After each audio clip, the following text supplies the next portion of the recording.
Wananchi, nimerudi. Simu zilipigwa nyingi sana.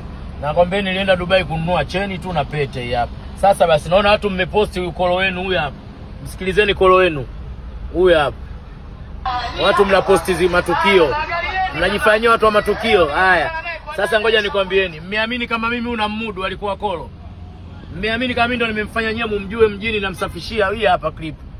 Tuko kwa mama ntilia hapa. Kijitonyama. Tajiri anakulaga ubwabwa mchana. Haya, angalieni hapa hadi ananipa bei gani. Huyu mshamba kolo. Mimi ndo nilikuwa namudu na mimi ndo namtengenezea mazingira ili mumuone bado yupo. Huyu hapa. Si huyu hapa ananipa bei gani hapa? Ndo mmeamini kama huyu mimi namjua vizuri. Eni to Z, ngadu kwa ngadu wa shamba nyinyi. Nyie mlikuwepo kipindi hicho. Andika komenti zako. Hii bei gani alonipa? Haya, wewe si mbeo kama unaona kama tajiri. Bei gani kanipa hii? Hii hapa bei gani? Si F30. Hii hapa F30 yake mpelekee. Hii hapa F30 yake mpelekee wa shamba nyinyi. Hii hapa. Mpelekee F30 yake hii hapa kolo wenu huyu hapa. Wa shamba nyinyi.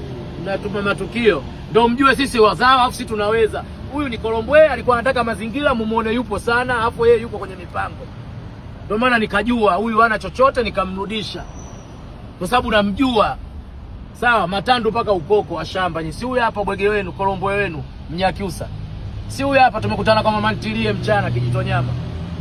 Haya. Wewe huwezi kunisifia mimi nikakupa hizi hapa, nisifie. Ndoto kaenda Dubai kununua dhahabu, shika hizi hapa. Shika tena zake alizonipa ndogo F30 hapa. Mimi nakupa 300 hii. Ndoto kaenda Dubai kununua dhahabu, nisifie nimerudi, nikupe mshamba